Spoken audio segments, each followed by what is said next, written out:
Shout hallelujah, because God will do new things. Prodigals will come home soon. Hallelujah to our King. Shout hallelujah, because God will do new things.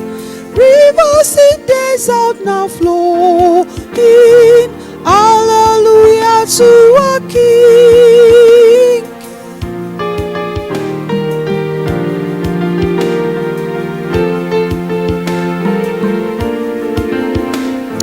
Sinners will be forgiven. Prodigal will come home soon. We will all say thank you, Jesus, because God will do new things. Sickness and sorrow will be gone. Bondage will be forgotten.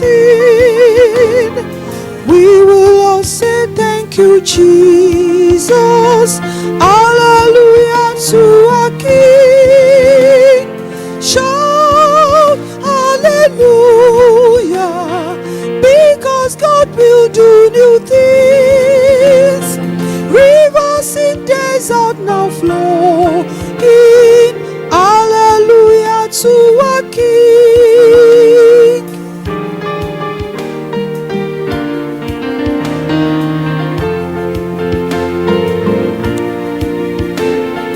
The barren will be fruitful. Failure will be forgotten. We will all say thank you, Jesus. Hallelujah to our King. Poverty will be forgotten. Stagnancy will soon be gone. We will all say thank you, Jesus, because God will do new things. Shout hallelujah, because God will do new things. Rivers in desert now flowing. Hallelujah to our King.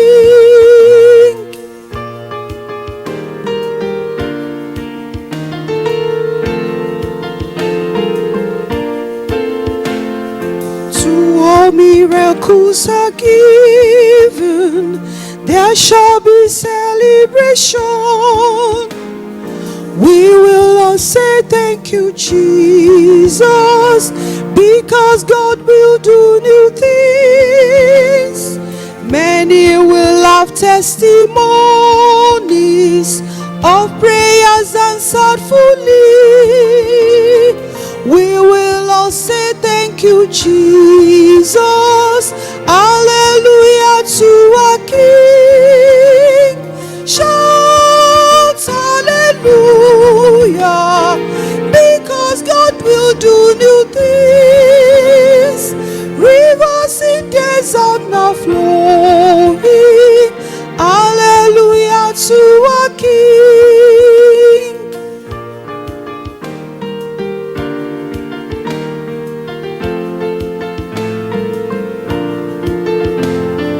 One of us will chase 1,000, two will conquer 10,000. We will all say thank you, Jesus.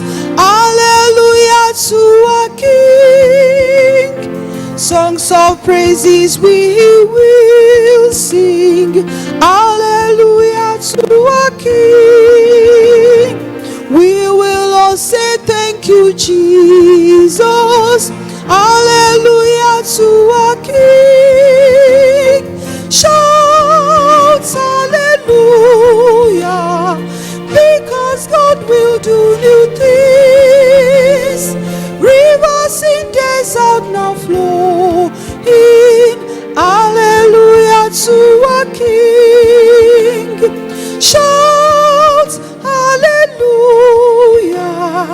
because God will do new things. Rivers in desert is out now flowing. Hallelujah to our King.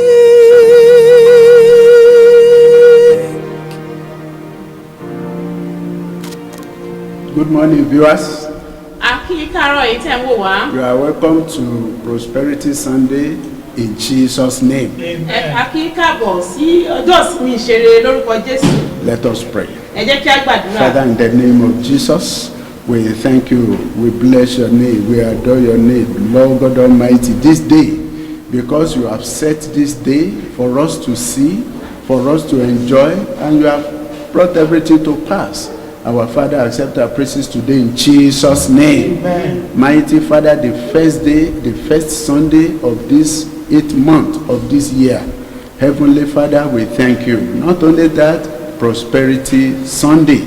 You have promised us that you are going to prosper us, you are going to bless us, that we will not beg for bread, that we will not lack, we will not want, and I pray today, this month, for the rest of this year and beyond, Lord, you will bless us abundantly in Jesus' name. Amen. Heavenly Father, I pray, as we want to minister, as we want to speak your word now, give us retentive memory, Amen. teachable heart, Amen. so that at the end of the day, glory, honor, adoration will be yours, and the blessings will be ours in Jesus' name. Amen. Thank you, Lord, because I know you have answered. Thank you, Jesus. In Jesus' name, I pray. Amen. Praise the Lord. Hallelujah. So you are welcome once again to Prosperity Sunday in Jesus' name.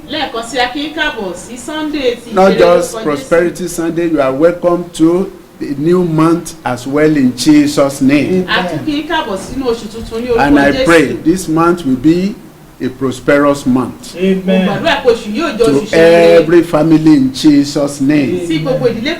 So briefly this morning we want to look at conditions for God's prosperity. Of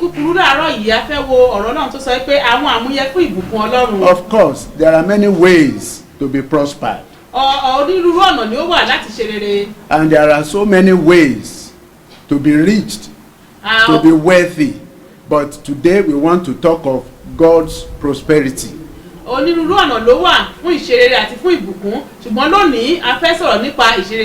That is the way you must be prospered, the way you must get rich in a godly manner. And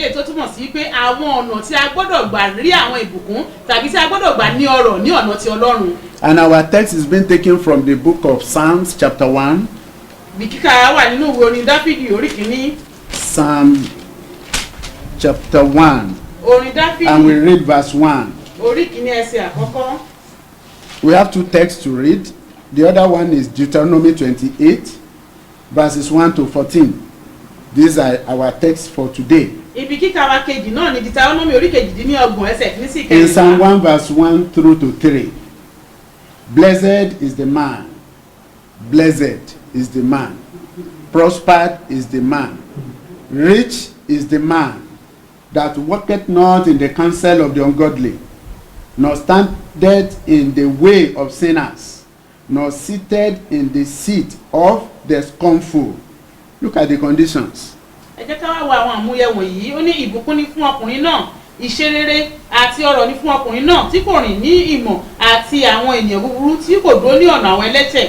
That is, when you avoid all this ungodly manner, when you don't walk with sinners, when you don't walk in the way of the ungodly, and you are not sitting in the seat of the scornful, despisers, he said you are going to be a blessed man, a prosperous man. Now in verse 2 he says, but his delight is in the law of the Lord, is in the word of the Lord, and in his law, in his word doth he meditate day and night. You are just busy with godly things, things that will edify, things that will make God to look at you and say, yes, this is my beloved child. òkun fún ojúṣe tí ṣe ti ọlọ́run òun hùwà bíi ti ọlọ́run àwọn ìwà àti ìṣe rẹ̀ wà bíi ti ọlọ́run tí ò mú kí ọlọ́run kó sọ pé nítòótọ́ àyànfẹ́ mi ni eléyìí. So when you fulfill all this, nígbà tí wọ́n gbogbo àwọn nǹkan wọ̀nyí ṣẹ. in verse 3, Ẹsẹ̀ he now kẹta. said, and ye shall be like a tree planted by the rivers of water. You will never lie. That's what he's saying. Everybody knows that in the dry season, trees will go dry. They will shed their leaves. Some may even die in the process when if the dry season is prolonged. But he's telling you, when you are being planted by the rivers of waters, how will you lie? You will not lie. You will not want. You will not dry. And that bringeth forth his fruit in a season. His leaf also shall not wither. You can see that. And whatsoever he doeth shall prosper. You will prosper. ó ṣe rere lórúkọ Jésù gẹ́gẹ́ bí ẹsẹ̀ kẹta ṣe sọ pé yóò dàbí igi tí a gbìn sí etí ipa odò eléyìí tó túmọ̀ sí pé gbogbo àná la mọ̀ pé ní ìgbà ẹ̀rùn àwọn igi a máa gbẹ wọn a máa wọ́wé ọ̀pọ̀lọpọ̀ gan igi mi á kú ṣùgbọ́n eléyìí tó wà ní ipa odò kò lè wọ ewé. All you need to do is just to fulfill those conditions. ohun tó nílò láti ṣe náà ni pé kó mú gbogbo Run àwọn away ọmọ from iṣẹ́ discomfort. kí o kúrò ní ibùdókọ̀ àwọn ẹlẹ́gbọ̀n. Don't join affinity with despisers. má ṣe jókòó má ṣe ní ìkànṣe pẹ̀lú àwọn People that will ẹlẹ́gbọ̀n. never see anything good in the church. àwọn tí kí wọn rí ohun rere kan nínú ìjọ Ọlọ́run. People that will never see anything good in the land. àwọn tí wọn rí ohun rere kan nínú olórí ilẹ̀. Don't join affinity with them. má ṣe dàpọ̀ pẹ̀lú Separate wọn. yourself from them. yẹra rẹ kúrò láàrin In wọn. Deuteronomy 28, nínú ìwé Deuteronomy orí kejìdínlọ́gbọ̀n. in verse 1, we read verses 1 through to Deuteronomy through to 14, but we will not read 3 to 14 now, but I will just read verses 1 to 3. màá kàn ka ẹsẹ̀ kìíní sí kẹta fún àjùmọ́ a ó kà dé ẹsẹ̀ kẹrìnlá. No, let me read just, okay, verse 1. And it shall come to pass, if thou shalt hearken diligently unto the voice of the Lord thy God, look at that condition, to observe and to do all his commandments which I command thee this day, that the Lord thy God will set thee on high above all nations of the earth, and all these blessings, mention the blessings we want, shall come on thee and overtake thee, and if thou shalt hearken unto the voice of the Lord thy God. Just hearken to the voice of your God. Obey him, fear him. And in verse, blessed shalt thou be in the city, and blessed shalt thou be in the field. Look at all these. ẹ jẹ́ ká wo gbogbo àwọn àmúyẹ wọ̀nyí láti ẹsẹ̀ kìíní títí dé ẹsẹ̀ kẹta. nígbà tá a bá ti mú gbogbo àwọn àmúyẹ wọ̀nyí ṣẹ ẹsẹ̀ kejì àti ìkẹta ó ní gbogbo ìbùkún wọ̀nyí yóò sì ṣẹ sórí rẹ dárúkọ irú ìbùkún tó ń fẹ́. So all you need to do is just to key yourself into all these conditions. ohun tó nílò láti ṣe ni pé gbogbo àwọn àmúyẹ wọ̀nyí fara mọ́ wọn. And the Lord himself will bless you abundantly. Ọlọ́run fúnra rẹ̀ yóò sì bùkún fún ọ lọ́pọ̀lọpọ̀. Now, if you look at the life of Joseph, tí a bá wá wo ìgbé ayé Jósẹ́fù. Joseph fulfilled all these conditions Jósẹ́fù mú gbogbo àwọn àmúyẹ wọ̀nyí ṣẹ. and he became a governor. ó wá di ààrẹ. Will you tell me a governor is poor? ṣé wàá sọ fún mi pé Will you baálẹ̀ ó tell jẹ́ tó Will you tí tell ó me ṣaláìní bí. governor of a whole nation? Governor of a whole nation will be poor. He will not prosper. He will not be wealthy. wípé ẹni tó jẹ́ gómìnà ìlú kan ṣé kò ní wá ṣaláìní bí. Remember, he feared God, and that was the foundation of the whole thing. rántí wípé ó bẹ̀rù Olúwa ilé sì jẹ́ ìpilẹ̀ṣẹ̀ ohun gbogbo. Now he became a governor at the age of 30. ó di gómìnà nígbà tí ó di ọmọ Now God revealed to him who he will be in future at age 17. Ọlọ́run fúnra rẹ̀ ti fara hàn ohun tí yóò dà nígbà tó wà ní So, ọmọ ọdún mẹ́tàdínlógún. Between the age of promise and when the promise got fulfilled is about 13 years in interval. nígbà tí a ṣe ìlérí yìí fún àti ìgbà tí ìlérí yìí gan wá sí ìmúṣẹ ọdún mẹ́tàlá ló wà láàrin rẹ̀. You will see patience in the life of Joseph. ẹ wá rí sùúrù nínú ayé Jósẹ́fù. That is the problem with majority of us today. ìṣòro tí ọ̀pọ̀lọpọ̀ ń kojú lónìí We gan cannot wait a ò lè dúró for God's time. fún àkókò Ọlọ́run. Only what we want to do is man's time. ohun tí a fẹ́ ṣe náà ní àkókò ti ènìyàn. And man's time will bring problem will bring sorrow even into that prosperity if you have it at all. Àkókò tí ènìyàn yóò mú wàhálà ìdààmú wá sí ìṣe rẹ̀ nígbà tó bá tẹ̀ wá When ní. is God himself that prosper you? Tó bá yẹ kó lọ́ọ́ fúnra rẹ̀ ló bùkún fún ọ. Like God prospered Joseph. Gẹ́gẹ́ bóyá ṣe fún Joseph. You will leave a legacy that even go beyond your generations. Wàá wá fi àpẹẹrẹ lélẹ̀ eléyìí tí ò kọjá ìgbà tó wà láyé gan. Joseph feared no wonder. Alábàjọ nítorí kó bẹ̀rù Ecclesiastes Ọlọ́run. chapter 12. Ìwé oníwàásù orí kejìlá. Ecclesiastes chapter 12. Ìwé oníwàásù orí In kejìlá. verse 13. Ẹsẹ̀ kẹtàlá. In verse 13 is telling us, that's 12:13, say, let us hear the conclusion of the whole matter. You want to get rich, you want to get blessed, you want to prosper, it's not a problem unto God. Let us hear the conclusion of the whole matter. Fear God. Number one, and keep his commandments. For this is the whole duty of man. Once you engage yourself in the whole duty of man, that is, you fear God, you obey his commandment, why not? You will prosper in a way that will not bring sorrow into your life. Nígbà tí gẹ́gẹ́ bí ìwé oníwàásù orí kejìlá ẹsẹ̀ kẹtàlá ṣe sọ wípé òfin gbogbo ọ̀rọ̀ náà ni a ti gbọ́ ni pé bẹ̀rù Ọlọ́run kí o sì pa òfin rẹ̀ mọ́. Níwọ̀n ìgbà tó bá pa òfin Ọlọ́run mọ́ tí o sì bẹ̀rù rẹ̀, ó ní ọrọ̀, ó ní ìbùkún ní ọ̀nà tí ò ní mú ìbànújẹ́ wá. When we say fear God? Tàbá sọ pé bẹ̀rù Because wa some nínú people will túmọ̀ say, sí. you are not smoking. I'm not smoking. Why are you not smoking? Because I fear God. Àwọn mìíràn sọ pé mi ò kí ń mu sìgá, àwọn ẹni tó ń tẹ̀ mu sìgá, wọ́n ti It's pé not the mo bẹ̀rù fear Ọlọ́run. of God. He doesn't want to die young. That's the description on the pack of cigarette. A ó rí i pé èrèdí tí ò fi mu sìgá ni pé kò fẹ́ kú ní rèwerèwere torí pé ohun tí a kọ sí ara sìgá kan rèé. I will not fornicate. I will not go into adultery. Why? Mi ò ní ṣe panṣágà, kí nìdí rẹ̀? I fear God. Mo bẹ̀rù Ọlọ́run ni o. You don't want to contact those diseases. Torí pé o ò fẹ́ lùgbàdì àrùn. Now, so when we say fear God in Proverbs chapter 8, in verse 13. Tẹ̀bá wa sọ pé bẹ̀rù Olúwa nínú ìwé òwe orí kẹjọ ẹsẹ̀ kẹtàlá. The fear of God is to hate evil. What are those evil that you are supposed to hate? Pride, arrogancy, and the evil way, and the froward mouth. God says, I hate them. You should say, I hate them. Froward mouth. Your mouth will talk good today, it will talk evil tomorrow. Your mouth will talk cold today, tomorrow it will talk hot. Your mouth will praise today, tomorrow is going to despise. Froward mouth. Ẹnu àrékérekè, ó ní èmi Olúwa kórìíra. Now, so in all these, Joseph sprung up on that solid foundation of the fear of God and obedience to the commandment. Nínú gbogbo nǹkan wọ̀nyí, a rí i pé Joseph ó dìde nínú ìbẹ̀rù Olúwa. Let's look at it in Genesis 39. Ẹ jẹ́ ká wá wò nínú ìwé Genesis orí ìkọkàndínlógójì. Genesis 39.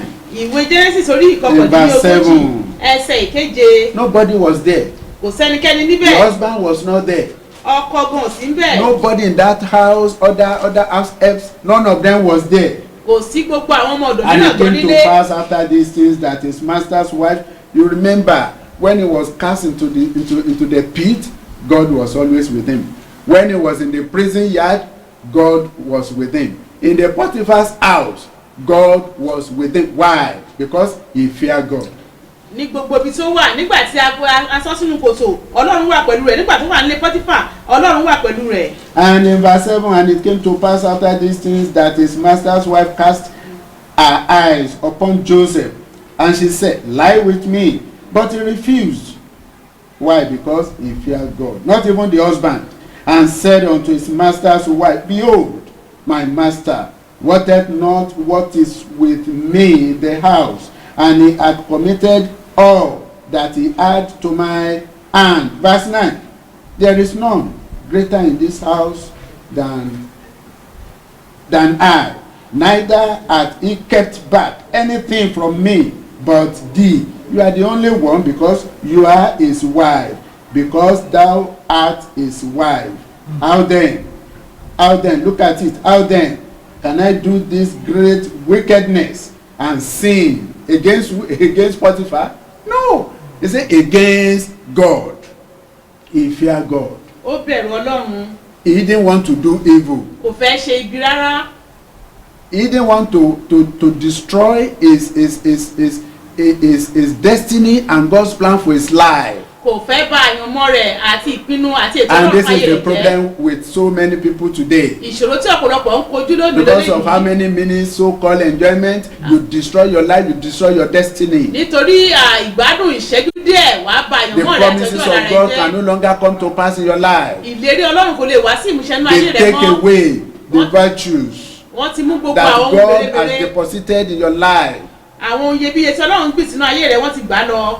So, Joseph got prospered.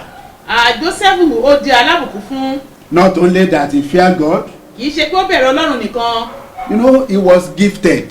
ó ní ẹ̀bùn And he used that gift to profit the nation of Egypt. ó sì lo àwọn ẹ̀bùn wọ̀nyí láti mú èrè bá He didn't use that orílẹ̀-èdè gift for Íjíbítì. self-aggrandizement. kò lo eléyìí fún ti ara rẹ̀ nìkan. You know, the same gift he used even to better the lot to solve the problem of co-prisoners. Bákan náà ni ó lo ẹ̀bùn yìí láti wá ojútùú sí àwọn ẹlẹ́wọ̀n tí wọ́n wà ń The two bẹ̀. of them dreamt Àwọn and méjèèjì wọ́n lálàá. interpreted the dreams unto them. ó sì túmọ̀ láàyè fún àwọn méjèèjì. So, he was gifted and he used the gift to profit the whole nation. Ó jẹ́ ẹni tó ní ẹ̀bùn ó sì lo ẹ̀bùn What are yìí you láti using mú ìbùkún. your own gift in the church? What are you using it for? Àwọn ẹ̀bùn tìrẹ gan nínú ìjọ Ọlọ́run kí ló ń lò To fún scatter the church, láti tújọ to pull down the church, láti wó ìjọ palẹ̀ to cause disunity in the church. láti mú àìníṣọ̀kan Is bá that what you ìjọ. are using your own gift for? Ṣé ohun tí wọ́n ń lo ẹ̀bùn rẹ fún If eléyìí that is the way tó bá yẹ pé ọ̀nà yìí gan Joseph used it, he wouldn't get prospered. tó bá yẹ pé ọ̀nà yìí ni Joseph gbà ló kò lè jẹ́ alábùkún fún And he was not a compromiser. kò kì í ṣe ẹni tó ń gbọ̀jẹ̀gẹ́. Just as we have read in that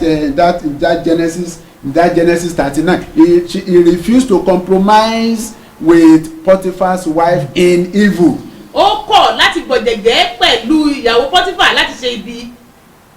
What about you? Ìwọ ńkọ́ Are you not a compromiser? ǹjẹ́ ìwọ kì í gbọ̀jẹ̀gẹ́ bí? You compromise here and there níbí lọ́hùn ló sì in the church of the gbọ̀jẹ̀gẹ́ living nínú God, ìjọ Ọlọ́run alààyè gan. and people are seeing you as, oh, it's with them. Àwọn èèyàn sì rí ọ pé ó wà pẹ̀lú wọn Whereas you are outside. láì mọ̀ pé ìta ló wà. Your mind is not with us. Ọkàn rẹ gan ò tiẹ̀ Your mind is, your heart is not with the church. ọkàn rẹ ò sí pẹ̀lú ìjọ Ọlọ́run You are mọ́. compromising. You are a compromiser. Olùgbọ̀jẹ̀gẹ́ ló jẹ́. Repent today Ronúkúwàdà lónìí so that it can be well with kí ó you. bá lè dára fún ọ. Now, just like I said, Gẹ́gẹ́ bí mo yẹ sọ in your character, nínú ìwà rẹ in your disposition, nínú in your ìfisójúṣe rẹ ìwò bá a ṣe ń wù ọ́ gan. can all these things attract God to be with you? Ǹjẹ́ gbogbo àwọn ìwà wọ̀nyí lè mú kí Ọlọ́run kó wà As pẹ̀lú ẹbí? God was with Joseph even in the prison. Gẹ́gẹ́ bí Ọlọ́run ṣe wà pẹ̀lú Joseph nínú túbú. So search your life now, Yẹ ayé rẹ wò Your wádìí ayé rẹ character. pẹ̀lú àwọn ìwà rẹ your activities, àwọn ìṣesí your rẹ behavior, àwọn ìwà your rẹ disposition. ìwọ bó ṣe ń ṣe. Can all these together attract God to be with you? Ṣé gbogbo àwọn nǹkan wọ̀nyí lè mú kí ìbùkún Ọlọ́run Not kó only wà that, let's pẹ̀lú see ẹbí? another condition fulfilled by Joseph. Ẹ jẹ́ ká tún wá wo àwọn àmúyẹ mìíràn tí Joseph tó mú wá Joseph sí was ìmúṣẹ. faithful and diligent. Ó jẹ́ olótìtọ́ Even when he became the governor, nígbà tó di even gómìnà. before he became the governor, Kó tó di gómìnà gan. in the prison he was made the head. Ní ọgbà ẹ̀wọ̀n òun la fi ṣe olórí bẹ́ẹ̀. In the Potiphar's house, he was made the head. Apart from the wife, everything was committed into his hand. He was a faithful young man Ó jẹ́ ọ̀dọ́ tí ó jẹ́ olórí tí ó and jẹ́ diligent olótìtọ́. in his duty. Ó sì jẹ́ ẹni tó mú tó ṣe fọ́nmọ́ níbi iṣẹ́ rẹ̀. What about you? Ìwọ ńkọ́? Are you paying your tithe and offering Ǹjẹ́ ò ń san ìdámẹ́wàá tọrẹ rẹ so that God can bless you? kí Ọlọ́run kó lè bùkún rẹ? Let's look at Malachi chapter 3. Ẹ jẹ́ ká wo ìwé Málákì orí kẹta. If you are faithful in the payment of your tithe and offering, Tí o bá jẹ́ olótìtọ́ sí sísan and if you ìdámẹ́wàá are tọrẹ rẹ diligent in doing it, tí o sì ń ṣe léyìí, look at the blessings of the Lord upon your life. jẹ́ ká wá wo ìbùkún Ọlọ́run lórí ayé rẹ. In Malachi chapter 3, Ìwé Málákì orí we kẹta. read from verse 10. He said, bring ye all the tithes into the storehouse, that there may be meat in my house. and prove me now herewith. Just fulfill that condition. Pay the tithe, said the Lord of hosts. If I will not open you the windows of heaven and pour you out a blessing that there shall not be room enough to receive it. If you are faithful tí o bá jẹ́ olótìtọ́ in the payment of your tithe, nípa sísan ìdámẹ́wàá look at sọ̀rẹ̀ what God says he will do unto you. ẹ jẹ́ ká wá wo ohun tí Ọlọ́run sọ pé òun yóò ṣe. And God can never lie. Ọlọ́run kò sì lè parọ́. In verse 11, he Ẹsẹ̀ said, kọkànlá. I will rebuke the devourer for your sake, ó ní èmi yóò bá jẹnu wí nítorí yín. and he shall not destroy the fruit of your ground. òun kì yóò sì ru èso ilẹ̀ yín. Neither shall your vine cast her fruit before the time in the field, says the Lord of hosts. bẹ́ẹ̀ ni àjàrà yín kì yóò rẹ̀ dànù ní Olúwa àwọn ọmọ ogun Not wí. only that, èyí nìkan in kọ́ verse 12, ẹsẹ̀ and kejìlá. all nations shall call you blessed, gbogbo orílẹ̀-èdè ni yóò pè yín ní alábùkún for fún. ye shall be a delightsome land, torí ẹ̀ said yóò the jẹ́ Lord ilẹ̀ of tó wú hosts. ní Olúwa àwọn ọmọ ogun wí. You can see another condition there. ẹ jẹ́ ká wo àwọn àmúyẹ mìíràn bí God is faithful. Ọlọ́run wá jẹ́ olótìtọ́. Even let's look at the life of Joseph again in this area. ẹ jẹ́ ká tún wá wo ìgbé ayé Jósẹ́fù ní ọ̀nà yìí. Even as a governor, gẹ́gẹ́ bóyá jẹ́ gómìnà. he never took anything that was not given to him. kò mú ohun tí a ò fi lé lọ́wọ́, ohun tí kì í ṣe tirẹ̀ kò mú. Then why are you stealing? èyí ti ṣe tí o fi máa ń jalè. Because you want to get rich? o fẹ́ dín ọrọ̀. Because you want to be a man that people will be worshiping? o fẹ́ kí àwọn èèyàn, o fẹ́ jẹ́ fún See ẹ̀bàrẹ̀ what- tí wọ́n máa sìn. See what is happening in the government circle today. ẹ jẹ́ ká wá wo nǹkan tó ń ṣẹlẹ̀ ní And àwọn it's tí unfortunate we have lónìí. the same thing in the church. ó ṣe ní láàánú pé a tún nírú nǹkan bẹ́ẹ̀ nínú ìjọ. So you don't need to steal before you get prosper. o ò nílò láti jalè kó tó di alábùkún fún. And like Joseph, gẹ́gẹ́ bí it is Jósẹ́fù. whatever Pharaoh gave unto him that he will recognize as his own. ohunkóhun tí Fáráò bá fi lé lọ́wọ́ ni yóò rí gẹ́gẹ́ bí ohun tirẹ̀. He never amassed wealth unto himself. kò kó ọrọ̀ ọlọ́rọ̀ kó kó sí àkàtà tirẹ̀. No, he didn't do that. kò ṣe léyìí. Now, and if you look at Joseph, God endowed him with wisdom. tí ẹ bá sì wo Jósẹ́fù, Ọlọ́run dá ọgbọ́n lù ú. Now, he never violated the culture of the Egyptians. ohun tó òfin ilẹ̀ Íjíbítì gan kò ré kọjá. Otherwise, you know, Shepherd and the Egyptians, they were not friends. I don't know whether they can still be friends today. àwọn darandaran àti àwọn ará Íjíbítì wọn kì í ṣọ̀rẹ́. They are Mi ò wá mọ̀ bí wọ́n ti they are never bẹ́ẹ̀ friends. wọn kì í ṣọ̀rẹ́ rárá. And Joseph never looked at himself as being all in all. I'm now the governor of this land. Okay, I want to bring my shepherd brethren family to Egypt. Now, where will they stay? They will stay near the king's palace. kò wá sọ pé nítorí pé òun ti di gómìnà kó wá máa ṣe àṣẹpa wípé àwọn èèyàn mi gan tí wọ́n jẹ́ darandaran mo fẹ́ mú wọn wá bọ́lẹ́ fẹ́ kó wọn sí lẹ́gbẹ̀ẹ́ ààfin ọba ni wọ́n Why fẹ́ do you kó wọn want sí. to do this, Joseph? kí ló yẹ tó fẹ́ ṣe léyìí Jósẹ́fù. Who is that one talking? Don't you know I'm the governor? ta ló ń sọ̀rọ̀ bẹ́ẹ̀ yóò mọ̀ pé mi ni gómìnà I ni. can do anything I want. mo lè ṣe ohunkóhun yòówù tó I bá wù can do mí. anything Pharaoh says, the whole nation belongeth unto me. Fáráò ti sọ pé gbogbo ìlú yìí gan tèmi ni òun ti In lé lọ́wọ́. Genesis 46. nínú ìwé Genesis orí Genesis kẹrìndínláàádọ́ta 46. Genesis orí Let's read verse kẹrìndínláàádọ́ta 34. ẹ ká wo káka ẹsẹ̀ And that's kẹrìndínlẹ́yìn what brought about the land of Goshen being given unto them, ohun tó mú kí unto Joseph and his people. ohun tó mú ká fi ilẹ̀ Góṣẹ́nì fún àwọn Joseph àtàwọn èèyàn rẹ̀ rèé. And in verse 34 say, that ye shall say, that is, Joseph was rehearsing unto his people what the type of questions Pharaoh will ask them. Joseph ń sọ fún wọn irúfẹ́ ìbéèrè tí Fáráò yóò béèrè àti bí wọ́n ṣe dá Fáráò And he lóhùn. said, ye shall say, kí ẹ̀yin kí ó wí pé thy servant trade had been about cattle from our youth, òwò àwọn ìránṣẹ́ rẹ ní ẹran sísìn láti even tẹ̀lé wa until wá now, dídì sísìn both yìí we láti àti and àwa also our fathers, àti àwọn bàbá wa that we pẹ̀lú may dwell in the land of Goshen. kí ẹ̀yin kí ó lè jókòó ní ilẹ̀ Góṣẹ́nì. Look at the last portion. Ẹ jẹ́ ká For wo ẹni tó every bẹ̀rẹ̀. shepherd is an abomination unto the Egyptians. nítorí ìríra ní olùṣọ́ àgùntàn gbogbo sí àwọn ará Íjíbítì. So he didn't violate the culture, the tradition of the Egyptians because it's in a foreign land. ilẹ̀ àjèjì ló wà nítòótọ́ ṣùgbọ́n kò ré òfin ilẹ̀ wọn He kọjá. did not misuse the power conferred on him. Àṣẹ tá a fi fún gan kò sílò. He never misused the opportunity given unto him. Àǹfààní tá a fún kò sílò. What about you? Ìwọ ń kọ́. Haven't you messed up the opportunity given unto you? Àǹfààní tá a fún ọ ǹjẹ́ ò ti bàjẹ́. Out of arrogancy, out of Nítorí ìgbéraga pride. nítorí ìgbéraga kan rẹ. Not only that, Èyí nìkan kọ́. he was a hard-working young man. Ó jẹ́ ọ̀dọ́ tó ń ṣiṣẹ́ takuntakun. Even in the scripture, Nínú ìwé he mímọ́ said, gan. you go to your labor in the morning. Ó ní ẹ lọ síbi iṣẹ́ yín láàárọ̀. Let's look at Psalm 104. Ẹ jẹ́ ká wo ìwé orin Dáfídì ẹ̀rìnlé ní You ọgọ́rùn-ún. go out in the morning Jáde lọ láàárọ̀ to your labor síbi iṣẹ́ and you yín. come back in the evening. Kí ẹ sì padà wá ní ìrọ̀lẹ́. But how are you doing your own? Báwo ni wọ́n ṣe ń ṣe tirẹ̀? Those that says God said I should not work, are you doing the work? Àwọn tó sọ wípé Ọlọ́run sọ pé kí n má ṣiṣẹ́ ǹjẹ́ òun ṣiṣẹ́ bí tọ́lọ́run In fi lọ fact, lọ́wọ́ when gan. God says, oh boy, drop that work you are doing, close down the office and come and be my full time worker. That's when I started to enjoy my life. Nígbà tí Ọlọ́run sọ pé arákùnrin mi fi iṣẹ́ tó ń ṣe sílẹ̀ níbi iṣẹ́ rẹ kó o wá gba iṣẹ́ mi ní That's kíkún. when I have peace of mind. Nígbà yìí gangan ni mo tó Rest ní of ìrètí, mo tó mind. ní ìfọkànbalẹ̀ And that's àti when àlàáfíà. that is how and when God is blessing, is prospering me. Nígbà yìí gan Ọlọ́run bẹ̀rẹ̀ sí ní bùkún fún mi. God will never call you to become a pauper. Ọlọ́run ò lè pè ọ́ láti jẹ́ aláìní He will never call you olùṣèyàn. to suffer. Kò ní pè ọ́ fún He will ìyàjẹ́. never call you to be in penury. Kò ní pè ọ́ kó o pé ìpèsè àìní rárá. But how often do you do this work? How diligent, how faithful are you in the work God called you to do for him? Iṣẹ́ tí Ọlọ́run gan wá pè ọ́ sí gangan báwo ló ṣe jẹ́ olóòtítọ́ sí báwo ló ṣe ń ṣe é. God has said I should not work. Fine. Ọlọ́run sọ pé kí n má ṣiṣẹ́ o. But what are you doing? Kí ló wá ń ṣe gan? You will be playing draft Wàá máa tayò. when you are supposed to be praying, to be interceding. Nígbà tó yẹ kó máa ṣìpẹ̀ kó máa You gbàdúrà. are supposed to intercede for the nation, for the church, even for your husband as a wife in the house.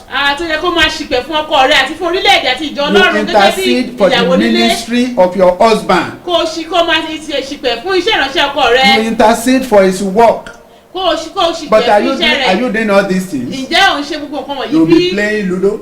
Kó wàá máa tayò, You máa ta will lúdò. be playing draft. Wàá máa ta rírú àwọn You will be àjò. watching home videos. Wàá jókòó wàá máa wo àwọn fíìmù How will àgbélé you how tell me now? And at the end of the day, you will be blaming God. Lẹ́yìn òrẹ́yìn wàá máa bẹnu àtẹ́lẹ̀ Ọlọ́run. God will pardon, will forgive us today. Ọlọ́run á dáríjì wá. Because when you say God says I should not work, and you are begging for bread, you are wandering up and down, you are a tape bearer, you are a busybody. Will God be happy with it? Is that the work he call you to come and do for him? Nígbà tí o sọ pé Ọlọ́run sọ pé kó má ṣiṣẹ́ tó sì ń kákàkiri tó ń lọ ń tọrọ nǹkan tó lọ ń sọ oríṣiríṣi tó lọ ń sọ̀rọ̀ ẹ̀yìn kiri tó ń gbé bọ̀lù kiri àdúgbò ṣé òun tọ́lọ́run pè é fún nìyẹn. So we can see where we are missing it. A lè wá rí àwọn We ọ̀nà tí a can ń see gbà why God is not blessing us. A lè rí àwọn ọ̀nà tí òfin We can jẹ́ see kí why Ọlọ́run kó God is bùkún wa. not prospering his work in our hands. A lè rí èrèdí tí Ọlọ́run kò fi bùkún iṣẹ́ rẹ̀ ní ọwọ́ When you are wa. not faithful, Nígbà tí òjò you are not ló diligent, o jẹni tó you are not committed. o fi ara jìn. We will have mercy of God today. A rí àwọn Ọlọ́run gbà We will lónìí. change today. A yí padà lónìí. Now, land of Goshen was given to Joseph and his family Àfún Joseph ní ilẹ̀ Góṣẹ́nì àti àwọn ẹbí rẹ̀. because of the type of trade they engaged in. Nítorí irúfẹ́ òkòwò Just tí wọ́n as we have ṣe. read in Genesis 46:34. Gẹ́gẹ́ bí a ṣe kà ní ìwé Jẹ́nẹ́sì orí kẹrìndínláàádọ́ta ẹsẹ̀ And you kẹrìndínlọ́gbọ̀n. know, as a result of this, Nítorí ìdí èyí, the diligence of Joseph, bí Joseph bó ṣe jẹ́ ẹni tó ń ṣiṣẹ́ takuntakun tó the fear of God he was having, àti ìbẹ̀rù Ọlọ́run tó wà nínú ayé rẹ̀. obedience to the commandment of the word of God, Ìgbọràn pátápátá sí ọ̀rọ̀ Ọlọ́run. transcends beyond his generation. Eléyìí ó rìn kọjá ìran rẹ̀. Now remember, when the children of Israel, when God was to deliver them out of Egypt, land of bondage, Tí a bá wá rántí pé ní àkókò tí Ọlọ́run fẹ́ tú àwọn ọmọ Ísírẹ́lì sílẹ̀ ní ilẹ̀ ìgbèkùn wọn. and plagues, when they refused, plagues came mightily about I think they got delivered after the 10th one. a ó rí i pé nígbà tí ọlọ́run fi àjàkálẹ̀ àrùn bẹ ìlú yẹn wò tó yẹ pé lẹ́yìn ìkẹwàá ni ọlọ́run fi wọ́n lẹ̀. You know, land of Goshen given to Joseph and his people and his brethren and his family. Nothing happened to them in the land of Goshen. ǹjẹ́ wá mọ̀ wípé ìlú tí ọlọ́run fún àwọn ọmọ Ísírẹ́lì tí ṣe ìlú Góṣẹ́nì tí ọlọ́run tó fún Joseph àti Can you àwọn see ará now rẹ̀ how many years kò sí àrùn bẹ́ẹ̀. that Joseph had prepared this place? ǹjẹ́ mo yọ ọdún tí Joseph tó ti pèsè bíbá yìí sílẹ̀. And look at when place started. So when you have spirit of Joseph, when you fear God, when you obey His commandments, oh, your good works, your legacy will live beyond your generation. nígbà tó bá ní irú ẹ̀mí ti Jósẹ́fù tó jẹ́ ní tó gbọ́ràn tó jẹ́ ní tó ń ṣe ìfẹ́ Ọlọ́run tó jẹ́ lótìtọ́ ohun tí o ṣe sílẹ̀ yóò kọjá àwọn ìran rẹ. The question is this: ìbéèrè náà ni eléyìí. what type of legacy do you want to leave for the generations yet to born? irú àwòkọ́ṣe wo àbí àpẹẹrẹ wo ni wọ́n fẹ́ fi sílẹ̀ fún àwọn ìran tó ń bọ̀. What do you want them to inherit? Look at Joseph.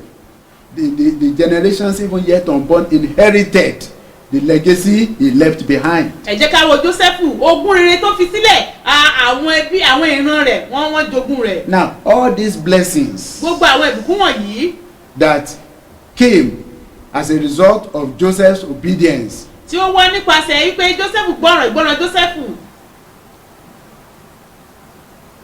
he became prospered ó ṣe rere. beyond his generation. ó ṣe rere kọjá ìran rẹ̀. Now before we pray, kí a tó lọ gbàdúrà. all the qualities we find in Joseph gbogbo àwọn àbúyẹta nínú ayé Jósẹ́fù. brought about the fulfillment of what we have read in Psalm 1 verse 1 through to 3. òun ló mú ìfisí ìṣe òtàkànúwé orin Dáfídì orí kìíní. Look at all what we have said now. ẹ jẹ́ ká wo gbogbo tá a ti sọ. Joseph became prospered. Jósẹ́fù di alábùkún He fún. was blessed. ó di alábùkún He's fún. in charge of the whole treasure of the land of Egypt. òun ni ó ní kọ́kọ́rọ́ ọrọ̀ gbogbo ilẹ̀ Íjíbítì But he lọ́wọ́. was faithful and diligent. ó sì jẹ́ ẹni tó jẹ́ He was a olótìtọ́. hard-working young man. ó jẹ́ ẹni tó ń ṣiṣẹ́ He was takuntakun. patient. ó jẹ́ ẹni tó ní sùúrù. Now because of all this, nítorí gbogbo nǹkan wọ̀nyí. look at in Psalm 1 verse 1 now. ìwé orin Dáfídì orí kìíní ẹsẹ̀ ìkíní. He said, you will be blessed as a man that walketh not in the counsel of the ungodly. He was faithful. He was righteous, nor standeth in the way of sinners, nor seated in the seat of the scornful. Now, when there, even after his generation, where there was problem, where there were plagues in the land of Egypt, what happened? His people, his family, the land of Goshen, they were covered. In verse 3, and it shall be like a tree planted by the rivers of water, bringeth forth his. When they were crying, when they were dying, they were living, they were eating in the land of Goshen. nílẹ̀ Góṣẹ́nì nígbà tí wọ́n ké tí wọ́n sọkún nílẹ̀ Íjíbítì nílẹ̀ Góṣẹ́nì wọ́n ń gbádùn wọ́n jẹ wọ́n mu ni. Now let's look at, as a result of these qualities we found in Joseph, let's see what he brought about in Deuteronomy 28, where we have read earlier. nítorí àwọn àgbéyẹsáré nínú ayé Jósẹ́fù yìí ẹ jẹ́ ká wá wo ohun tó mú wá sí ìmúṣẹ rẹ̀ nínú ìwé Deuteronomy orí kejìdínlọ́gbọ̀n. If you look at it in verse 3, tí a bá wá wò ní ẹsẹ̀ it kẹta. said, blessed shall thou be in the city, Ìbùkún and ni fún ọ blessed ní shall ìlú. thou be in the field. ìbùkún ni fún ọ ní oko. Amen. So, and all this came upon Joseph as a result of obeying God, fearing him. He was prospered gbogbo àwọn ìbùkún wọ̀nyí ló wá sí ìmúṣẹ nínú ayé Joseph tó kó bẹ̀rù Ọlọ́run. without stealing, láì jalè. without embezzlement, láì kówó jẹ. without appropriating what did not belong unto him, unto himself. nípa wípé kò kó ohun tí kìí ṣe tiẹ̀ kó wá kó So mọ́ra kó that's sọ́jú what I tiẹ̀. used to tell people, that, oh boy, you don't need to steal before God blesses you. In fact, if you are stealing, you are incurring the wrath of God. the sovereignty of God upon your life. òun ni mo máa ń sọ fún àwọn èèyàn pé arákùnrin ò nílò láti jalè kó yí oko tó rí ìbùkún ọlọ́run Because tó bá tẹ̀ wá jalè ìgún ọlọ́run That fún of àmọ́ra. blessing, that of so-called blessing will not live long with you, will not stay long with you. nítorí pé ìbùkún tó ní nípa jíjalè kò lè pẹ́ lọ́wọ́ rẹ títí. Look at it in verse 8. ẹ̀ka wo The Lord shall command the blessings upon thee olúwa in yóò thy pàṣẹ storehouse sórí rẹ and in all that thou settest thy hand unto, and he shall bless thee in the land which the Lord God giveth thee. àti inú gbogbo All tí this wọ́n bá came to tọ́ rẹ̀ lé fulfillment. òun ni yóò bù sí fún un. In verse 11, and the Lord shall make thee plenteous in goods. Joseph was abundantly blessed. He was rich in the fruit of thy body, in the fruit of thy cattle. So many, in fact, numerous cattle, animals were found in Egypt that time. ọ̀pọ̀lọpọ̀ àwọn ẹran ni wàá rí nílẹ̀ Egypt ní àkókò tí Joseph torí pé ó Because di alábùkún fún lọ́pọ̀lọpọ̀. God used him to administer the economy of Egypt. torí pé Ọlọ́run lò ó láti mú kí ọrọ̀ ajé Egypt kí ó dára. Look at it in verse 12. ẹ̀ka wo ní And the ẹsẹ̀ Lord shall kejìlá open unto thee his good treasure, olúwa yóò ṣíṣúra rere the rẹ̀ heaven to give rain unto thy land in a season, and to bless all the work of thy hand, and thou shalt lend unto many nations, and they never borrowed in the land of Egypt during the time of Joseph. ní àkókò tí Joseph ní ilẹ̀ Egypt wọn kò tọrọ rárá. So how will he now borrow? èyí ti ṣe tó ń tọrọ. Rather, he was given out to people. kàkà bẹ́ẹ̀ ó ń So fi ó ní àwọn you èèyàn too, ní. you can give out to people. ìwọ náà lè fi fún àwọn èèyàn. Get your riches, your blessing, your prosperity in a godly way and godly manner. rí i pé ọrọ̀ rẹ ìbùkún rẹ orí wọn gbà ní ọ̀nà tí ṣe ti Look at Ọlọ́run. it. Verse 13. ẹsẹ̀ And the kẹtàlá Lord shall make thee the head olúwa yóò sì fi ọ́ ṣe orí and not the tail. kì í sì ṣe èrù Thou shalt be above only, ìwọ ó sì máa lékè and thou ṣá shalt not be beneath. ìwọ kì yóò sì jẹ́ ní ẹ̀yìn. Joseph was not an Egyptian, Joseph kì í ṣe ọmọ Íjíbítì and he came to Egypt. ó wá sí ilẹ̀ He Íjíbítì became ní the head ó di orí ń and bẹ̀ not the tail. kì í ṣe èrù He came to the top. ó di ẹni tó He never lókè remained beneath. kò wà kò The dúró same thing can sálẹ̀ happen unto you in that office, and that's your place of work. níbi iṣẹ́ rẹ ní yàrá ibi iṣẹ́ rẹ gan orúkọ náà yìí lè ṣiṣẹ́ ó lè ṣẹlẹ̀ nínú ayé rẹ. And when you do all this, like Joseph did, like Joseph feared tó o God, bẹ̀rù Ọlọ́run bí when Joseph you ṣe obey bẹ̀rù his Ọlọ́run commandment as tí o Joseph gbọ́ràn sí obeyed his àṣẹ rẹ̀. commandment, God's prosperity will come upon ó you, dandan kí ìbùkún Ọlọ́run kó wá sínú ayé and it shall rẹ be well with you. yóò sì dára fún ọ. I say, shall be well with you. Amen. It shall be well with me. yóò dára It shall fún be mi. well with them apostolic church. We will rejoice together on the last day. Amen. So let's go to the Lord in prayer. ẹ jẹ́ ká tọ̀ Ọlọ́run lọ nínú àdúrà. Ask him for his grace. ẹ jẹ́ ká béèrè fún orí ọ̀fẹ́ rẹ̀ His grace orí to ọ̀fẹ́ live a rẹ̀ godly life, láti gbé ìgbé ayé ìwà bí like Ọlọ́run Joseph lived, gẹ́gẹ́ bí Joseph ṣe gbé to obey his commandment, ọ̀ràn sí àṣẹ the rẹ̀ grace to fear God. orí ọ̀fẹ́ láti bẹ̀rù Ah, Ọlọ́run. Lord, I need that grace upon my life Olúwa today. mò ń fẹ́ orí.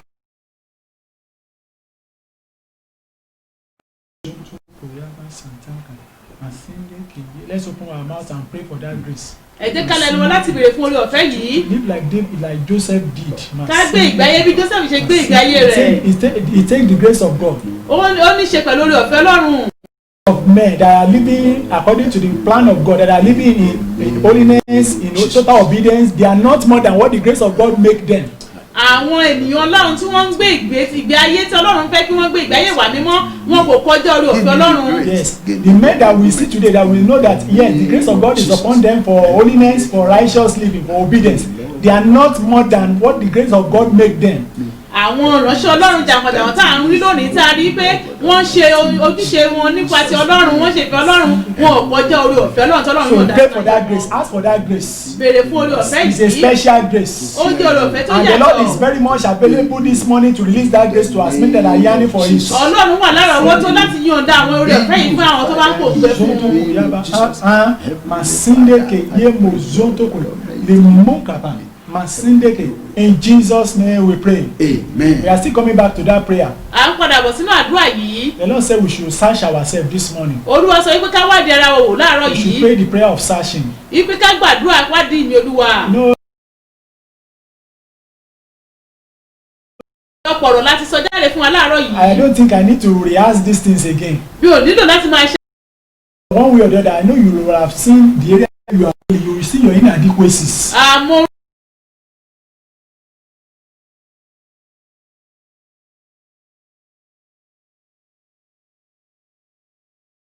ara mi nínú jígí ọ̀rọ̀ rẹ láàárọ̀ yìí ní abala yìí There are so gan-an. many people that they have spiritual pride. ọ̀pọ̀lọpọ̀ àwọn mìíràn We have academic pride. Pride of ìgbéraga ti pò. pride of academic attainments. ibi tá a ti dé nípa ti ilé ẹ̀kọ́. And some people they are arrogant. àwọn mìíràn ti rà tó yẹ pé wọ́n ní ìgbéraga. All these things they will hinder what God has for you. gbogbo àwọn nǹkan wọ̀nyí ni wọ́n ò ṣe ìdènà sí ohun tí Ọlọ́run ní fún It's ọ. possible that men can approve you just like Potiphar will have approved Joseph if he had slept with the wife. àwọn ṣe é ṣe kéèyàn gan kó sọ pé wípé ohun tó ṣe yìí dára tó wáyé pé irúfẹ́ pé Joseph gẹ́gẹ́ bí ìbá ti ṣe fún Potiphar bí Potiphar ọba yẹ ṣe fún tọ́jú kó bá sùn ní. If that secret is not exposed, Potiphar will still be respecting Joseph, that man, that boy, very diligent, very faithful. Until that secret will be exposed, he will respect Joseph.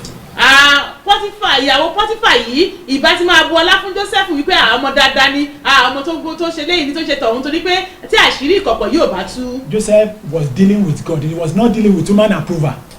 Joseph Ọlọ́run ló ń bá ṣiṣẹ́ kò bá èèyàn ṣe. He said, how will I do this thing and sin against God? Great wickedness. He said, how will I commit this great wickedness and sin against God? ó ní èmi ó ti ṣe wúrúwà búburú báyìí kémi kó ti ṣẹ̀ sí Ọlọ́run. People can be saying, oh, you are the best evangelist, you are the best pastor, you are the best this, you are the best that, you are diligent, you are this, you are that. But what is God's confirmation? What is God's conclusion about you? àwọn èèyàn lè sọ pé ìwọ ni ajínigbé tó dára jùlọ ìwọ ni wòlíì tó dára jùlọ olùṣọ́nà tó dára jùlọ kí ni Ọlọ́run sọ nípa rẹ gan. Is there not pride locking your heart? ṣé kò sí ìgbéraga kan ní ọkàn rẹ bí. Is there no malice there?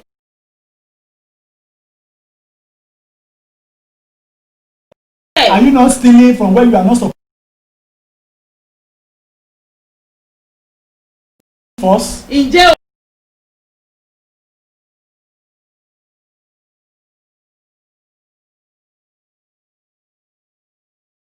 ojú rẹ̀ torí pé kò sí nǹkan tó a fi pamọ́ níwájú rẹ̀. just talk to him this morning. bá a sọ̀rọ̀ láàárọ̀ yìí. Oh Lord, have mercy upon me. I know I'm afraid. I know I'm afraid in this area. Olúwa mo mọ̀ If pé you know that there is pride in you, o mọ̀ pé ìgbéraga wà ní ọkàn begin to rẹ. talk to God bá now. Ọlọ́run sọ̀rọ̀ Anything báyìí. that you know that you will not allow God to release His grace of prosperity, the grace of faithfulness upon you this morning, just talk to Him. ohun tó o mọ̀ ibi ó lè di olówó tó ń jẹ́ kọ́lọ́run kó yànda orí ọ̀fẹ́ ìṣeré rẹ̀ sínú ayé rẹ̀. Talk to God because our God is faithful. Ọlọ́run wájú olótìtọ́ bá Ọlọ́run sọ̀rọ̀. Scoffers, talk to God. If you know you are a scoffer, o talk to mọ̀ God. pé ẹlẹ́gàn ni ó bá Ọlọ́run You sọ̀rọ̀. only sit to discuss issues that are not factual. Just talk about people, talk about things that you cannot even confirm. Essay and rumor, they are all around you. o mọ̀ wípé ìwọ máa ń jókòó ní ibùjókòó àwọn ẹlẹ́gàn àwọn ọ̀rọ̀ ẹ̀yìn àwọn ọ̀rọ̀ tẹ́ ẹ̀ mọ̀ nípa rẹ̀ ẹ̀ ó bẹ̀rẹ̀ sí ni máa sọ àwọn ọ̀rọ̀ Words that you cannot be confirmed. You say it authoritatively as if you can confirm it. ọ̀rọ̀ tó jẹ́ pé o mọ̀ pàtó wà á sọ bẹ́ẹ̀ ní kó wà ń bẹ̀ nígbà In tó your ṣẹlẹ̀. heart locks ungodliness and worldliness. Nínú ọkàn rẹ ìfẹ́kùfẹ́ àti àwàdí Ọlọ́run wà Talk to níbẹ̀. God this morning. bá Ọlọ́run sọ̀rọ̀ láàárọ̀ yìí. God desire truth in the inward part according to His word in Psalm 51 verse 6. Gẹ́gẹ́ bí ọ̀rọ̀ rẹ̀ nínú ìwé orin Dáfídì orí kọkànlé ní àádọ́ta ẹsẹ̀ kẹfà wípé Ọlọ́run fẹ́ òtítọ́ ní inú. Oh, Masinde ke ye mozonto koya le mo kapaza taka Masinde ke ye mozonto koya.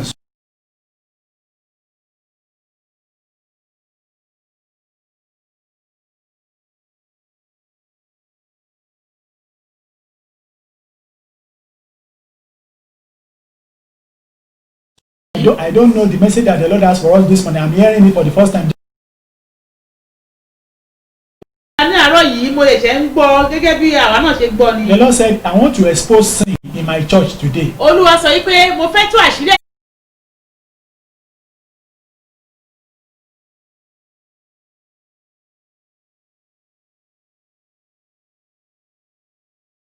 Not true. They just begin to say whatever they want. They just begin to blow their mouth like a wiper.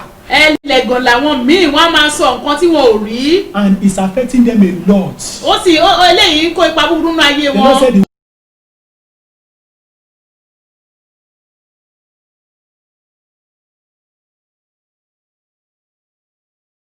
kí wọ́n yí padà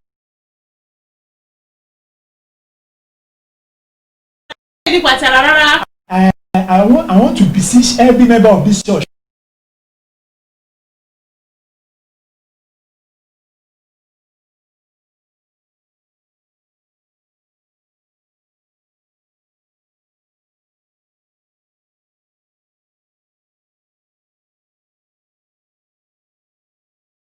Begging you in the name of the Lord.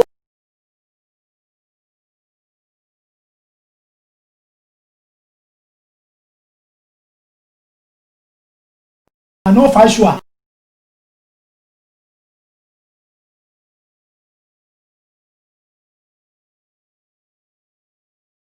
Lord have mercy upon Masinde keye mozonto koyaba santaka. Masinde keye. That.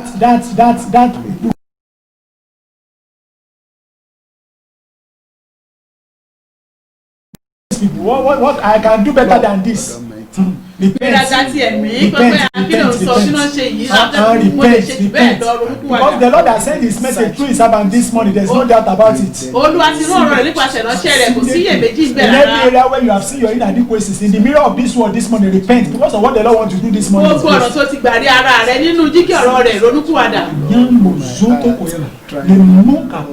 Masinde keye mozoto koyaba santaka. Masinde keye mozoto koyaba. Lemukapa. Masinde keye mozoto koyaba. Lemukapa. Masinde keye mozoto koyaba. Masinde keye mozoto koyaba. The Lord is watching people that are really doing that. That are really praying that prayer now. People that are praying that prayer, that are not despising that message, the Lord is working upon them. Those of us that have been involved in one gossip or the other, or a rumor or hearsay, that you have begged them to spread things that you cannot confirm, the Lord is having mercy.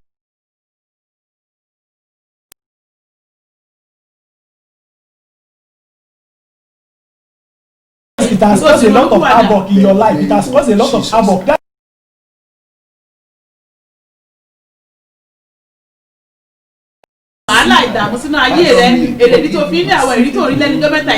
In Jesus' name.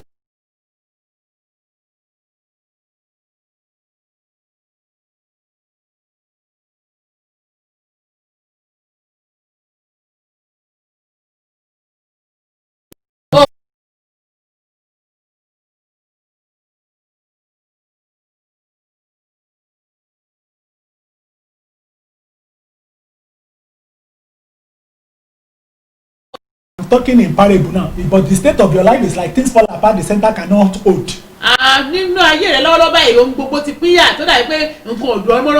It's because of that sin that you have to commit. But the Lord said He's ready to have mercy.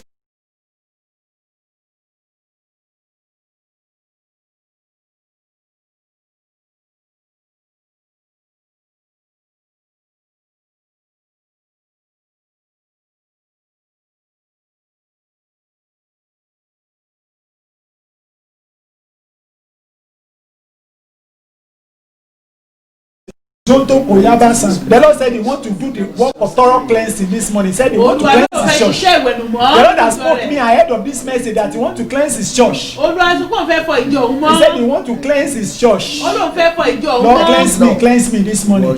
Masinde ke yembo zoto ko le mokapa. Masinde ke yembo zoto ko le mokapa. Masinde ke yembo zoto ko yaba santaka. Masinde ke yembo zoto ko yaba santaka. Masinde ke yembo zoto ko. In Jesus' name we pray. Amen. The Lord told me, let me just tell you this. As I was reading that Psalm 119. The Lord has revealed a lot of things to me personally. And people are sharing testimonies as well. But today the Lord showed something that marveled me. He did something to me, it's personal to me, that I should work on that area. And He now told me that He wants to cleanse His church. This time around. He said some people they enjoy committing sin. They enjoy it. And He said He's not happy. pé inú òun Ọlọ́run ò dùn ipe lónìí that he want to cleanse his church. fún òfẹ́ fọ ìjọ òun mọ́. And I'm not surprised as the message came and the Lord was just exposing those things. ẹnu tí ẹ wá kò yà mí lẹ́nu nígbà tí ọ̀rọ̀ yìí jáde tí Ọlọ́run wá tú àṣírí ẹ̀ṣẹ̀. I will not deceive you. If you read this Deuteronomy 28:1-14. tó bá ka ìwé Deuteronomy orí kìíní ẹsẹ̀ orí kejìdínlógún. And we are just saying amen. tí à ń ka ìbùkún rẹ̀ tó ń ṣe àmì. And you are not ready to do what God wants you to do. tí o sì ṣetán láti ṣe ohun tó Ọlọ́run fẹ́ kó o ṣe. You are not ready to fulfil the condition that God has spelled out this morning. o ṣetán láti mú àwọn àmúyẹ wọ̀nyí ṣẹ. Prosperity is not a cause. Prosperity will be a tall dream for you. It's a tall dream. kì í ṣe pé kì í sì ṣègùn ìṣeré àlá tí ò lè ṣẹ ni. You will just be dreaming that you are swimming in millions. lóòótọ́ wàá máa lọ́la pé òun wẹ̀ nínú owó. And physically you will be experiencing abject poverty. nípa ti ara wàá sì wà nínú àìní. Because God told me that He will only prosper men that He God approve. Ọlọ́run sọ pé òun yóò bùkún fún àwọn ènìyàn tí òun lè fọwọ́ sọ̀yà lé lórí. Not men that pastors approve or that men approve, that our fellow Christians believers say we have not seen somebody like him before. He's the best of the best. No. Kì í ṣe àwọn ènìyàn táwọn èèyàn mú yangàn pé mo ti mọ̀ ẹni yìí àtẹ̀rírù tiẹ̀ mọ́ rárá o. Joseph was God approved, no doubt about that. Ọlọ́run fúnra ẹ̀ ló yan Joseph kò sí ṣe ìgbéga ìgbọ́dọ̀ ṣe méjì lórí rẹ̀. Lord, give me the power and the grace. Fún mi lórí ọ̀fẹ́ àtàgbára Olúwa. To be God, to live a God approved life. Láti gbé ìgbé ayé tí Ọlọ́run fẹ́. Ẹni tó bọ́ lọ́wọ́ gbogbo nǹkan ẹ̀ṣẹ̀ tá a dárúkọ ní Psalm 1 yẹn, òun ni God approved tí ò rìn ní ibùdó tí ò dúró ní ibùjókòó àwọn aláìṣòótọ́ tí ò rìn ní ọ̀nà àwọn ẹlẹ́gàn. Father. The word of God that we mentioned in Psalm chapter 1:1, if you know that you are delivered from that message, then you are approved by God. God, make me a God approved son of yours. Olúwa ṣe mí ní ẹni tí ìwọ Ọlọ́run lè fi yàn gan. Make me a God approved daughter of yours. Ṣe mí ní ọmọbìnrin tó lè fi yàn gan. Approve me. Olúwa fi mí yàn gan. Approve me this morning. Olúwa láàárọ̀ yìí. Whatever will not make you to give me your approval. Ohunkóhun tó ní jẹ́ kó Flush it out. Let's turn it to prayer. Let's turn it to prayer. And let's pray that prayer seriously.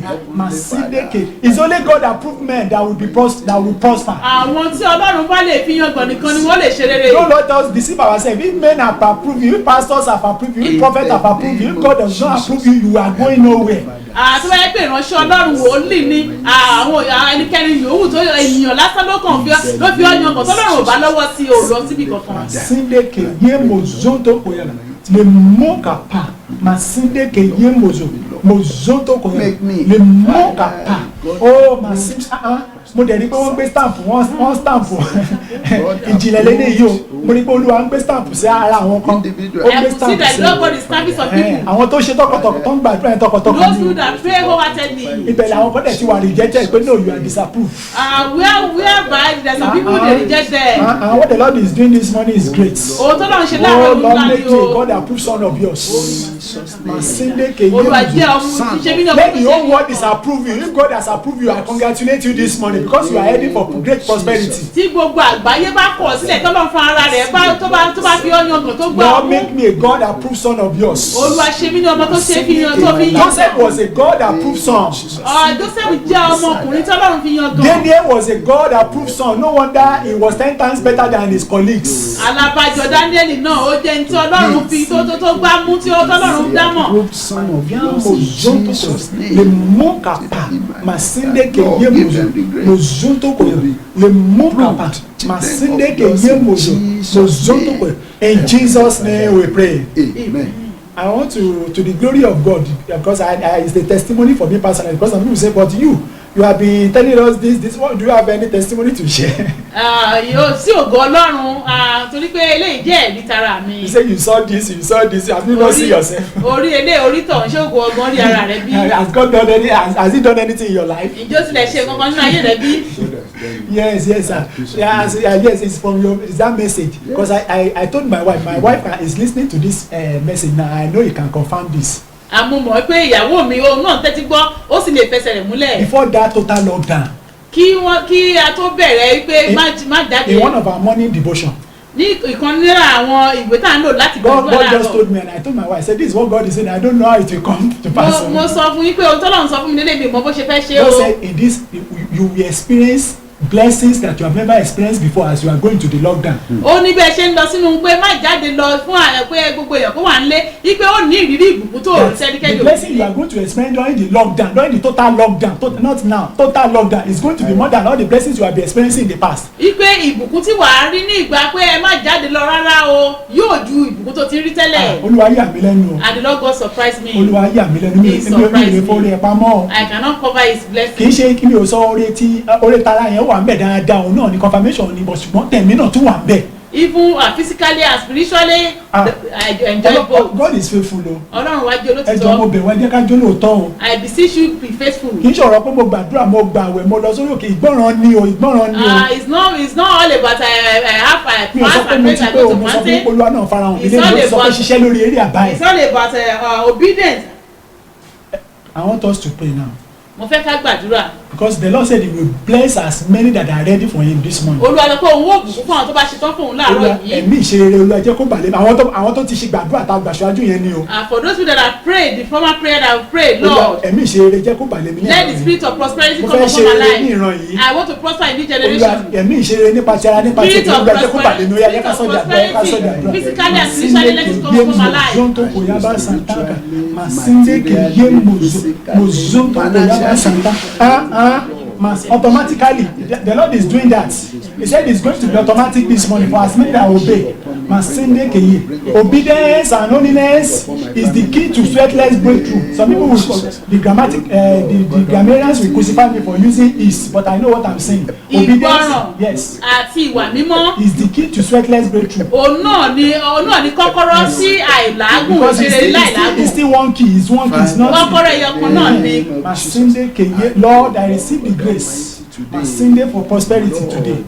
Let the spirit of prosperity let it fall upon me. Masinde keye mozoto koyaba santaka. Masinde keye mozoto koyaba. Le mokaba. Masinde keye mozoto koyaba. Le mokaba. Masinde keye. Maya mozoto koyaba. Le mokaba. Masinde keye mozoto koyaba. In Jesus' name we pray. There is a particular person you are watching this program now. Ẹnìkan wà tó ń wò wá lọ́wọ́lọ́wọ́. Because of your state financially. Nítorí ipò tó wà. People are looking down on you. Ipò àìní ìrẹ́ àwọn èèyàn wọ́n fojú rẹ̀ ọmọlẹ̀. God is passing a message across to you. Ọlọ́run wá ó fún ọ ní. He said because of your desire this morning and because of your contrite act, he said those that are looking down on you they will look up to you. Ó ní nítorí ọkàn rẹ tó tọ́ ní àárọ̀ yìí wípé àwọn tó ti fojú rẹ̀ tẹ̀ ọmọlẹ̀ wọ́n máa wo wọ́n gbójú sókè láti. There is a particular person you indulge in gossip things that are not true. You gossip about it or they told you something that is not true. You don't even confirm and you were spreading it. But this morning you have realized your sin. God said that which the enemy has taken away from you that he has restored. Amen. Ẹnìkan wà náà tó ń wò wá tó yẹ pé wọ́n sọ̀rọ̀ èyí fún ọ nípa ìjọ Ọlọ́run ó sì mọ̀ bóyá òtítọ́ ni ìwọ náà wá ń gbé kiri. Ọlọ́run sọ pé ohun kan tí wọ́n ti jágbà lọ́wọ́ rẹ̀ òun dá padà. Ọlọ́run sọ pé nìyẹn ti mọ́ra ẹ̀. Àrẹ ọlọ́gbọ́n sẹ́ you know ọ̀rọ̀ yẹn kì í ṣọ̀rọ̀ ìjọ òkèèrè ọ̀rọ̀ ìjọ ẹ̀ńtà ni wọ́n gbé dọ́dọ̀ tí wọ́n náà lọ spread tí òun dẹ̀ ń ṣòótọ́ Olúwa nítorí pé o ti ṣàtúnṣe láàrẹ̀ fún òun ti dẹ́ padà. Amen. Thank you Jesus. Thank you Jesus. Thank you Jesus. Thank you. I will just read that Deuteronomy chapter. We want to round up now. Àfẹ́mọ̀ gbogbo wá sí ìparí báyìí màá kàn ká ìwé Deuteronomy. With authority of it that the Lord is working this morning. Àṣẹ ìrọ̀rùn lÓlúwa fi ń ṣiṣẹ́ láàárọ̀ yìí. I will just read that Deuteronomy chapter 28 verse 1 to 3. Màá ka ìwé Deuteronomy orí kejìdínlọ́gbọ̀n ẹsẹ̀ And kìíní sí begin to kẹta. confess thank you Jesus aggressively. Bí o bá ṣe ń kà wá kàn mọ́ pé Jésù ṣe ti Olúwa ló tara. fẹ́ raise millionaire. He has been saying that through our father in the Lord. Èyí ṣọ̀rọ̀ ẹ̀ ní. Ọlọ́run sọ pé òun fẹ́ gbé àwọn mílíọ̀nù àdìde it's not today. And we want to raise up spiritual giant as well. Àti àwọn òmìrán nínú ẹ̀mí. And the Lord will confirm it this morning. Ọlọ́run yóò fẹsẹ̀ rẹ̀ múlẹ̀ láàárọ̀ I will yìí. just read verse 1 to 3. Màá ka ẹsẹ̀ kìíní sí kẹta. If you don't mind, you can say amen.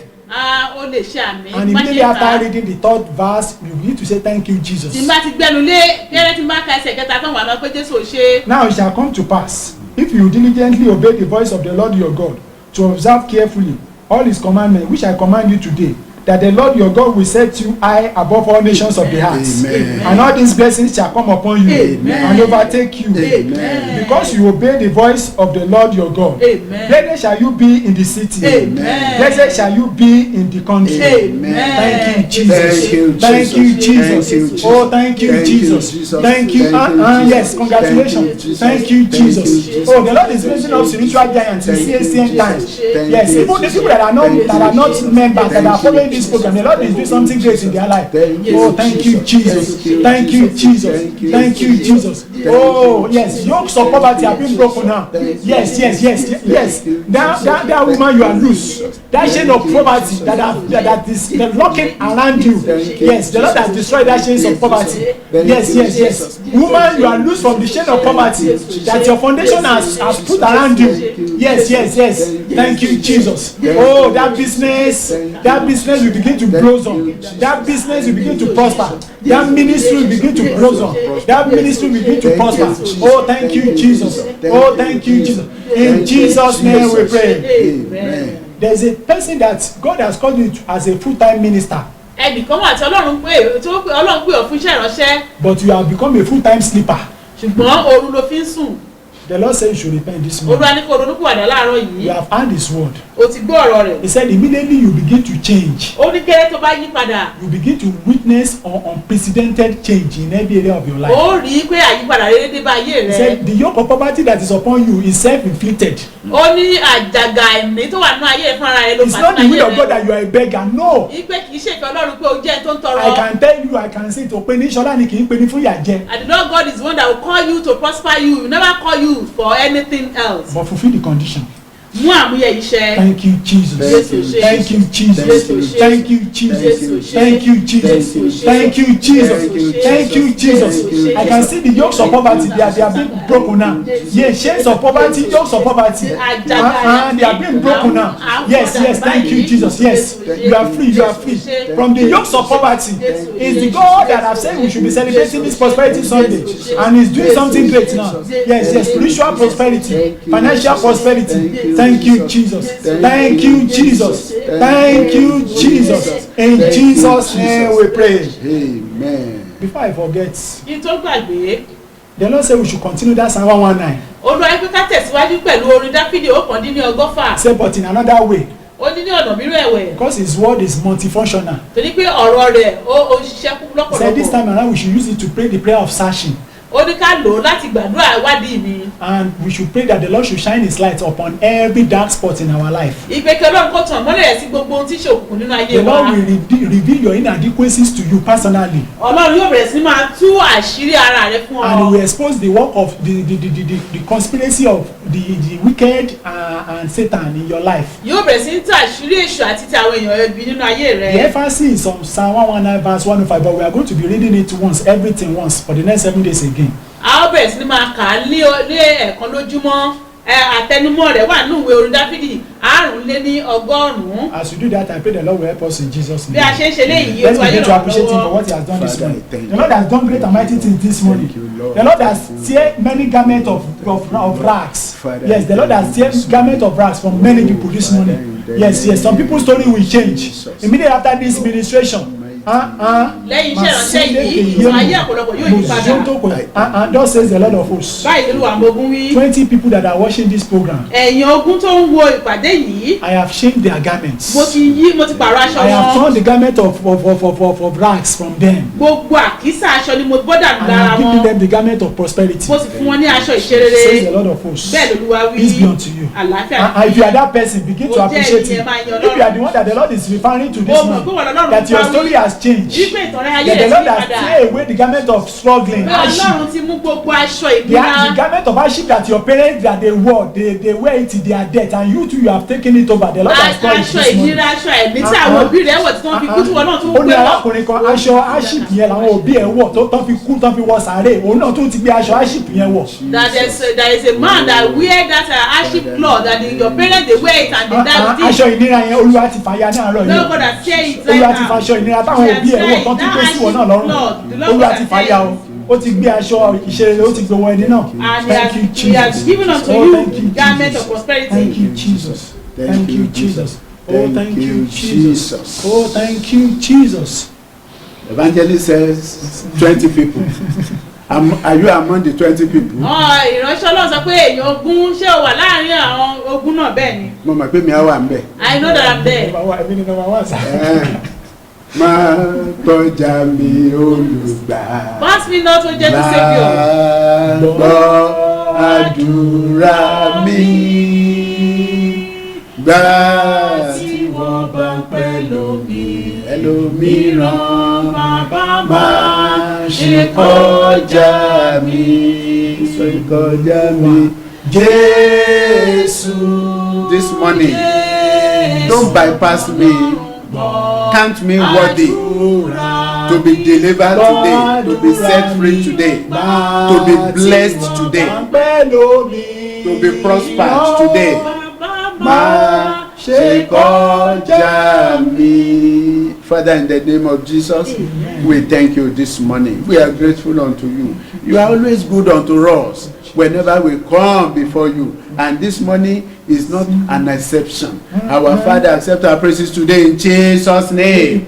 I pray what you have done today, this Prosperity Sunday, Prosperity Week, throughout the month, even beyond. Lord God, we will continue to enjoy your prosperity in our lives, in our situations, in Jesus' name. Amen. The yokes you have broken today will remain broken. Amen. The healing, the deliverances of today, oh Lord, will not come up again in Jesus' name. Our Father, we pray today we are going out to prosper. Amen. We are going out to succeed. Amen. And it shall be well with us. Amen. Thank you, Lord, because I know you have answered.